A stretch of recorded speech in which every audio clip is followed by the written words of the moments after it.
매일 아침 꼭 챙겨야 할 뉴스 딱 3개만 골라서 깊게 들여다봅니다. 뉴스 세계 시간인데요. 오마이뉴스의 곽우신 기자 모셨습니다. 어서 오세요. 네, 안녕하세요. 그리고 박지훈 변호사 모셨습니다. 어서 오세요. 안녕하세요. 네, 저 오늘은 뉴스 전해드리기 전에 잠깐 말씀드릴 게 있어서요. 이것부터 좀 말씀을 드리고 시작을 하겠습니다. 어제 몇몇 언론이 유시민 노무현재당 이사장과의 인터뷰 내용 일부를 유튜브에서 삭제를 했다고 보도를 한 바가 있었는데요. 관련 경위로 좀 잠깐 말씀을 드려야 될 것 같습니다. 유시민 이사장이 지난달 22일에 저희 시선집중 인터뷰 내용 가운데 검찰이 노무현재당 계좌 조회 의혹 발언을 유튜브에서 삭제해달라고 요청을 해온 바가 있었습니다. 이 당사자가 사실관계가 잘못되었음을 공개적으로 밝힌 만큼 삭제 요청을 받아들이는 것이 타당하다고 판단을 해서 공지와 함께 유튜브에서 해당 부분을 삭제했었고요. 다만 인터뷰 원본은 보존의 필요가 있기 때문에 시선집중 홈페이지에 남겨뒀습니다. 다시 듣기와 인터뷰 전문북에서 지금도 확인하실 수 있고요. 그리고 어제 한 언론은 유튜브 외에 팟캐스트 플랫폼에서도 삭제가 되지 않은 점을 지적을 했던데요. 유튜브 삭제 취지에 따르면 팟캐스트에서도 삭제하는 게 맞습니다. 오늘 중으로 조치를 하도록 하겠습니다. 그리고 마지막으로 진행자로서 한 말씀 드리면 인터뷰 도중 확인되지 않은 사실이 이야기될 때 진행자가 이 균형자와 견제자로서 좀 더 역할을 하도록 더욱 노력하겠다. 이런 말씀도 함께 드리도록 하겠습니다. 자, 이렇게 공제 말씀 가름하고요. 자, 오늘 뉴스로 넘어가죠. 첫 번째 뉴스는요. 네, 문재인 대통령이 정부가 북한의 원자력 발전소 건설을 추진했다는 의혹과 이는 이적 행위라는 국민의힘의 주장을 강하게 비판을 했습니다. 가뜩이나 민생이 어려운 상황에서 버려야 할 구시대의 유물 같은 정치로 대립을 부추기며 정치를 후퇴시키지 말기 바란다라는 것이었는데요. 문재인 대통령은 수석 보좌관 회의를 주재한 자리에서 이같이 말하면서 이례적으로 강경한 태도를 보였습니다. 한편 산업통상자원부는 해당 문건을 직접 보도자료를 통해 공개를 했는데요. 총 6쪽짜리 해당 자료는 향후 북한 지역의 원전 건설을 추진할 경우 가능한 대안에 대한 내부 검토 자료이며 정부의 공식 입장이 아님이라고 명시되어 있습니다. 또한 향후 남북 경협이 활성화될 경우를 대비하여 아이디어 차원에서 검토한 자료라는 게 산업부 측의 설명인데요. 또한 추가적인 검토나 외부 공개된 적 없이 그대로 종결되었고 북한의 원전 건설을 극비리에 추진했다라는 주장은 사실이 아니다라고 강조를 했습니다. 하지만 국민의힘은 여전히 의혹을 제기하면서 공세끈을 주지 않고 있는데요. 보궐선거를 앞두고 여야가 첨예하게 대립하며 정쟁으로 비화 중입니다. 일단 문재인 대통령은 그 국민의힘이라는 당명을 거론을 하지는 않았어요. 그렇죠. 네. 그렇죠. 하지만 이제 문맥상 어디를 염두에 두고 이 말을 했는지는 뭐 해석이 보이죠. 없을 것 같고요. 네, 아무튼 구시대 유물 같은 정치다, 색깔론이다 이렇게 지금 그렇죠. 그렇게 네. 해석을 해야 되는 겁니까? 색깔론으로 좀 공격하는 모습이고 또 선거를 앞두고 있잖아요. 네. 선거 직전에 뭐 이른바 예전에 북풍 같은 뭐 그런 것들을 했다라고 얘기를 하는 걸로 보이고요. 네. 그렇기 때문에 근데 뭐 이번에는 좀 빨리 아니면 좀 강하게 대응을 하는 것 같습니다. 뭐 대통령도 그렇고 정부도 그렇고 이건 아니다라고 대응을 하는 거는 오히려 이게 조금 끌어지고 뭐 언론이나 여론에서 계속 얘기를 하게 되면 그게 더 나쁘다고 판단해서 아주 강하게 뭐 구시대 유물이다, 색깔론이다 바로 대응하는 모양새입니다. 네. 그러니까 이제 문재인 대통령이 평소 사용하는 화법이나 메시지를 내는 방식들을 생각을 해보면 상당히 좀 강경하게 나온 거는 분명해 보입니다. 톤이 좀 높은 편이었는데요. 저는 개인적으로 이제 이 지금 흘러가는 양상을 보았을 때 마치 예전에 고 노무현 전 대통령이 NLL 포기 발언을 했다라는 식을 가지고 의혹 제기가 이루어지고 이게 선거 내내 사실 좀 뜨거웠잖아요, 당시에. 그리고 나서 그때의 선거에 영향을 상당히 미쳤지만 결과적으로 봤을 때 그래서 뭐였느냐? 이 듣는 청취자분들께서 알아서 판단을 하시겠지만 이런 학습 효과가 있기 때문에 지금 정부 여당에서도 강하게 지금 대응하고 있는 것이 아닌가. 이대로 만약에 밀려서 또 의혹 검증이니 뭐니라고 질질 끌려다니게 되면 의혹 검증이라는 이름 아래에 사실상 사실관계가 오히려 불분명해지거나 호도될 수도 있다. 그러니까 이런 식으로 정부적 판단을 내린 게 아닌가 싶긴 합니다. 그렇죠. 근데 아무튼 그 산업부의 문건이 공개가 됐잖아요. 그러니까 이제는 뭐 더 이상 좀 얘기할 게 좀 적어 보이긴 해요, 사실은. 그렇게 판단하십니까? 그 문건상 봤을 때는 뭐 네. 이게 뭐 어떻게 할 수 있는 부분이 아닌 것 같거든요. 아이디어 같은 부분이 커 보입니다, 사실은. 참고로 이제 그 문건에 대한 세세한 분석은 이제 그 유튜브 연장 방송 있죠. 네, JB JB 타임요. 네. 발음 조심해 주시고 거기서 할 예정이고요. 아무튼 근데 산업부 이제 공개된 문건에 따르면 이것이 이제 그 뭐 정부 공식 입장이 아니다라고 하는 것도 분명히 그것도 명기되어 명시가 있고, 돼 있어요. 그다음에 이거 전제 조건이 뭔지도 명시되어 있고 예. 다 돼 있는 거 아닙니까? 그러니까 이것이 남북 정상회담에서 그러니까 뭐 이야기가 됐고 극비례 추진됐다라고 볼 수 있는 근거 자료가 되기는 좀 힘들다 이런 이야기 좀 많이 그렇죠. 요 나오는 것 문건만 봤을 때는 그 그렇죠. 내용하고 관계가 없습니다. 문건만 놓고 본다면 예. 네. 그러니까 그거는 문건 내용에 뭐 여러 가지가 있죠. 뭐 예를 들면 의사결정 기구 같은 것도 이제 미국, 일본과 함께 공조해서 만들겠다고 했던 점들을 봤을 때 역시 이것도 극비라고 하긴 좀 어려울 것 같고요. 여러 전제 조건들이나 첫 줄에 아예 딱 이 네모박스 처리가 되어가지고 정부의 공식 입장이 아님 내부 검토 자료임을 명확하게 해둔 상태의 문건이었으니까요. 근데 그렇죠. 물론 뭐 요 문건 하나에만 가지고 모든 게 다 깔끔하게 해결됐다라고 보기 어렵다고 국민의힘 측은 주장을 하겠습니다만 일단 지금까지 국민의힘이 막 강하게 내질렀던 것들에 비하면 이 문건 공개가 약간 힘을 빼는 건 분명해 보입니다. 아무튼 근데 이제 그 국민의힘이나 일부 언론 같은 경우는 뭐 문건의 성격이 그런 거는 왜 지우냐, 삭제할 이유가 없는데 왜 삭제했느냐 이제 또 이 문제를 제기를 하던데요.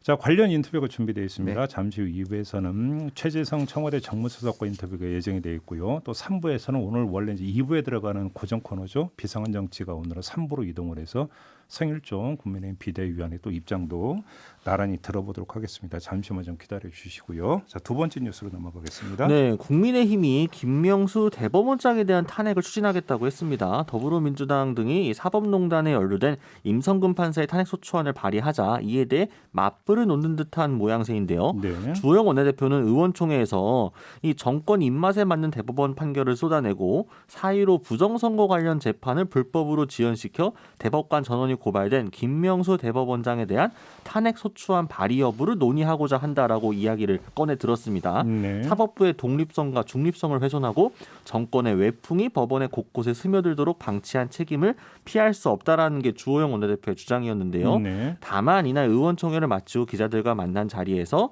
이번 탄핵 추진이 맞불인지 이 기자들로부터 질문이 나왔으나 전혀 그렇지 않다라고 본인은 주장을 했습니다. 네. 이미 여러 달 전부터 준비를 해왔던 거고 네. 다만 이제 지난 4.15 총선 선거 무효 재판이 법정 기간을 넘긴 채로 결론이 나지 않고 있는 부분들 또 대법관 전원이 고발된 상태인 점을 가지고 준비를 하고 있었다라는 해명입니다. 네. 한편 어제 이탄희 민주당 의원과 류호정 정의당 의원, 강민정 열린민주당 의원, 용해인 기본소득당 의원 등은 국회 본청 의원과에 임성근 판사의 탄핵소추안을 접수시켰는데요. 서명한 의원은 총 161명이었습니다. 161명이면 뭐 그 됐죠. 가결 예. 숫자보다 지금 10명이 더 많은 거잖아요. 그렇죠. 예. 네. 그러니까 뭐 이제 그러면 이제 통과된다고 좀 봐야 될 것 같고. 예.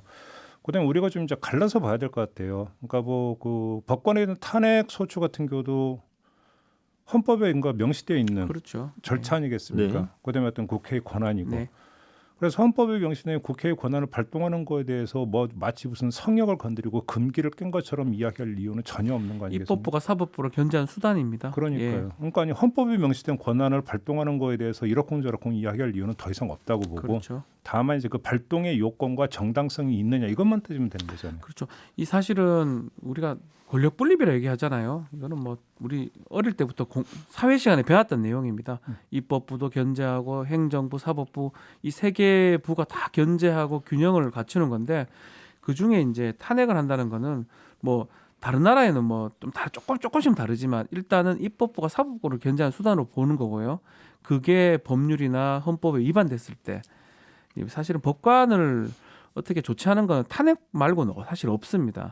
그래서 그 탄핵이라는 제도가 있는 거고 지금 사실은 판결에 사실 그 내용들이 많이 나옵니다. 그래서 그러니까요. 탄핵을 하는 데는 사실은 문제는 없어요. 그게 헌법재판소 가서 어떤 결정을 받을지는 알 수가 없지만 국회에서 탄핵을 하는 거가 뭔가 위법이다, 뭔가 잘못됐다.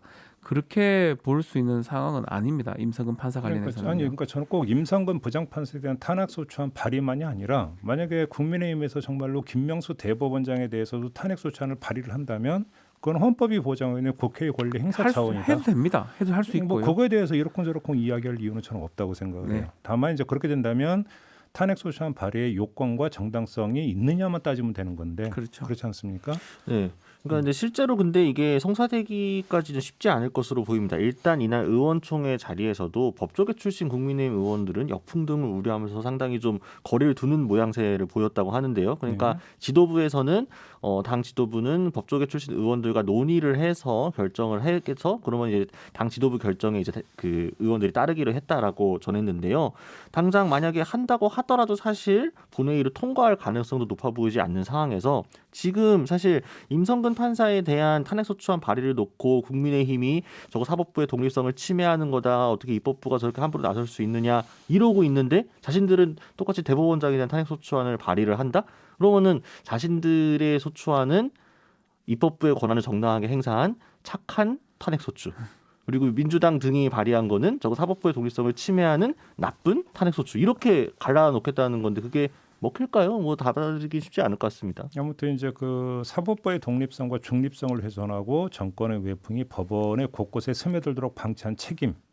이제 국민의힘에서 제기하고 있는 게 이 책임이라고 한다면 헌법 위반에 해당이 될 수도 있다. 일단 네. 1차 해석은 이렇게 될 수 있는 거겠죠. 그러니까 탄핵소추 요건이 헌법이나 법률을 위반한 경우가 되니까.